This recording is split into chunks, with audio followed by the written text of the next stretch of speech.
Study IQ IAS, अब तैयारी हुई अफोर्डेबल।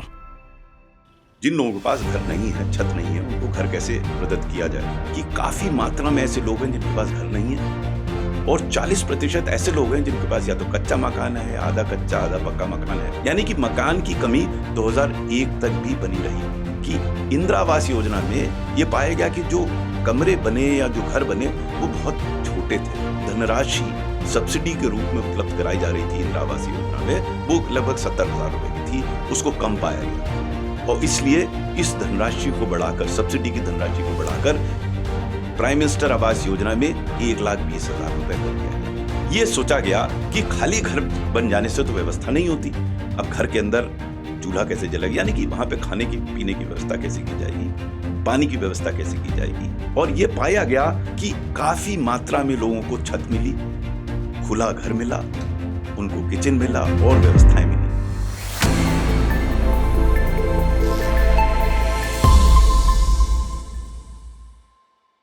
पॉलिसी वॉच के 10वें एपिसोड में आपका स्वागत है।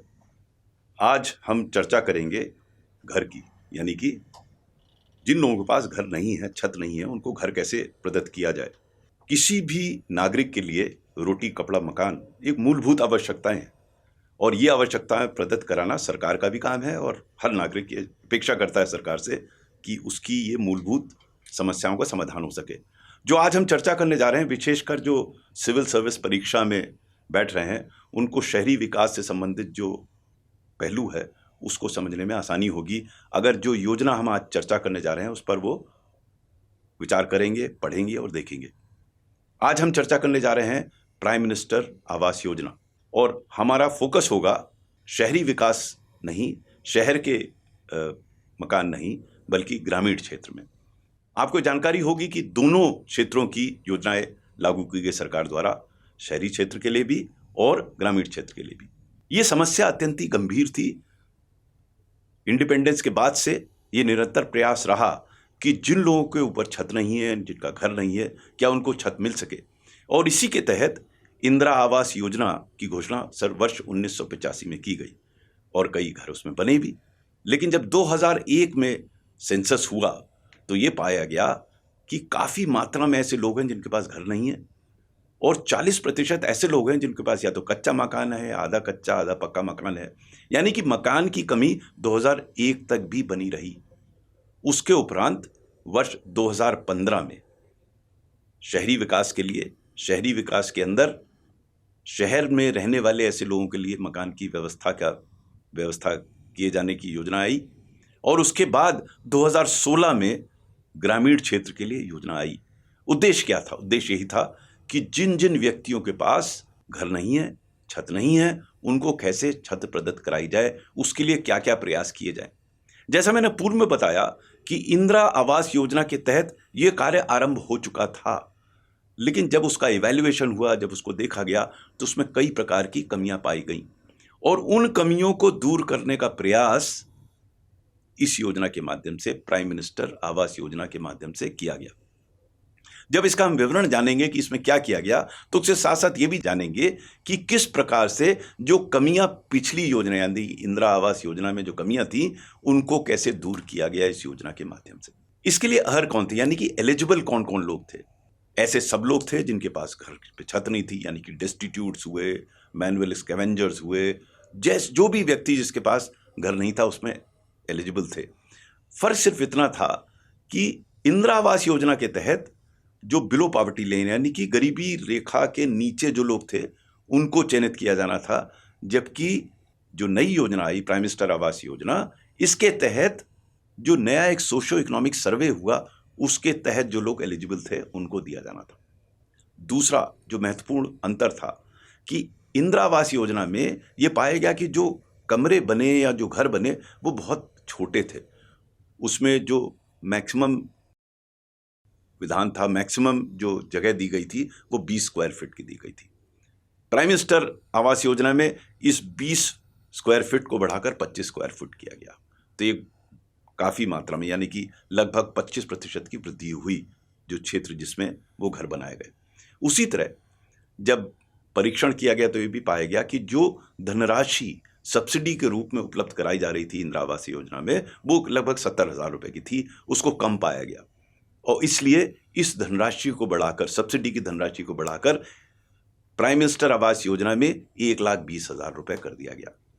साथ ही साथ नई योजना में यानी कि प्राइम मिनिस्टर आवास योजना में इसके अतिरिक्त, क्योंकि ये सोचा गया कि 1,20,000 में शायद घर नहीं बनेगा, तो ये संभव था कि कई लोग जो घर बनाना चाहते थे उनको और धनराशि की आवश्यकता थी, तो उस धनराशि को कैसे उपलब्ध कराया जाए, इसके लिए एक और साथ में इसका प्रोविजन किया गया, जिसके तहत वो 70,000 रुपए तक का लोन बैंक से ले सकता था और ये लोन के लिए इंटरेस्ट सब्सिडी यानी कि 3% जो भी सामान्य सब्सिडी थी उसमें से 3% सब्सिडी भी दिए जाने की व्यवस्था की गई।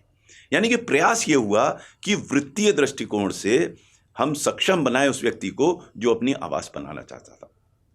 इसके अतिरिक्त कुछ और बहुत महत्वपूर्ण पहलू जोड़े गए प्राइम मिनिस्टर आवास योजना से। ये सोचा गया कि खाली घर बन जाने से तो व्यवस्था नहीं होती, अब घर के अंदर चूल्हा कैसे जलेगा, यानी कि वहाँ पे खाने की पीने की व्यवस्था कैसे की जाएगी, पानी की व्यवस्था कैसे की जाएगी। और इसी वजह से जो अन्य योजनाएं सरकार की थी उनको इसके साथ कन्वर्ज किया गया, यानी कन्वर्जेंस अन्य योजनाओं का एक बहुत महत्वपूर्ण पहलू है प्राइम मिनिस्टर आवास योजना का। तो जो स्वच्छता अभियान के तहत, स्वच्छ अभियान के तहत जो टॉयलेट्स की व्यवस्था थी वो इसके साथ जोड़ी गई, यानी कि जो 12,000 रुपए टॉयलेट बनाए जाने के लिए मिलना था वो इस योजना के साथ जोड़ दिया गया, जिससे हर घर के साथ एक टॉयलेट भी हो। फिर उज्ज्वला योजना, जिसके तहत गैस का सिलेंडर मुफ्त मिलता था, उसको इस योजना के साथ जोड़ा गया, जिससे खाना पकाने की भी व्यवस्था हो सके। क्योंकि पहले क्या होता था, लोग अक्सर अपना किचन अगर था भी घर तो बाहर रखते थे, अब इसके माध्यम से लोग अपना किचन, क्योंकि गैस में उतनी समस्या नहीं है, अगर चूल्हा होगा तो धुएं से समस्या होगी, लेकिन गैस से वो समस्या नहीं है, वो कमरे के अंदर अपना किचन रख सकते हैं।